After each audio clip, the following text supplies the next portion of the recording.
Thomas's Night Before Christmas. 'Twas the night before Christmas, and all through the yard the engines were restless, and sleeping was hard. Their stockings, still empty from the glimpses they stole, would soon, they all hoped, be brimming with coal. Percy was dreaming, his smile, it was bright, of a shiny new headlamp to guide him at night. Even Sir Topham had stayed in the shed, with thoughts of Christmas a-whirl in his head. Then out in the yard there arose such a clatter, soon all were awake to see what was the matter. Out rolled the engines on the rails and the floor, as Sir Topham himself threw open the door. The moon shining bright on the new-fallen snow made night seem like day to the engines below. And what to 9 pairs of eyes should appear but a miniature sleigh and 8 tiny reindeer? And the little old driver, who was surely St. Nick, he didn't look well. In fact, he looked sick. His reindeer were gliding, but seemed to be slow, and the driver mumbled the names that we know.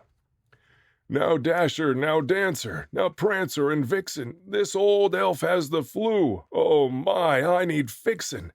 To the top of the shed, to the top of the wall, we've got to land quickly. Oh darn, dash it all." So down to the yard the 8 of them dropped, and the sleigh and the driver and reindeer all stopped. St. Nick's cheeks were red, but something seemed funny. His eyes didn't sparkle, his nose, it was runny. "Sir Topham," he said, a sad look on his face, "I cannot go on. You must take my place."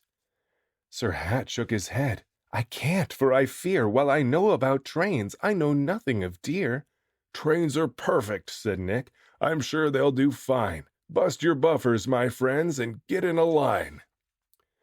And faster than diesels the engines they came. Santa whistled a new list and called each by name. "Now Thomas, now Percy, now Gordon, James too. Edward and Henry, Bill, Ben, I need you. These toys must be taken to each girl and boy. I know you can do it. Deliver great joy." Nick turned to Sir Topham and said, "One thing more. Your dress coat won't do. It's really a bore." He pulled out a red one, and to no one's surprise, that coat, it turned out to be just the right size. And now you would bet that St. Nick had a twin, except for the beard on one rounded chin. And while Nick wore a cap trimmed with fur on his head, Sir Topham Hatt's top hat had holly instead.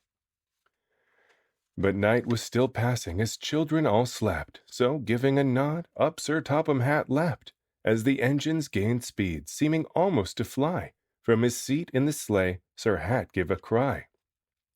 "My friends, we are needed. I'm feeling quite fine. We'll be really useful, and yes, right on time."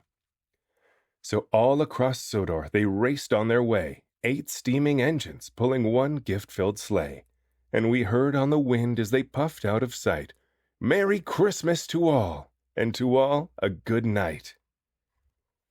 The end.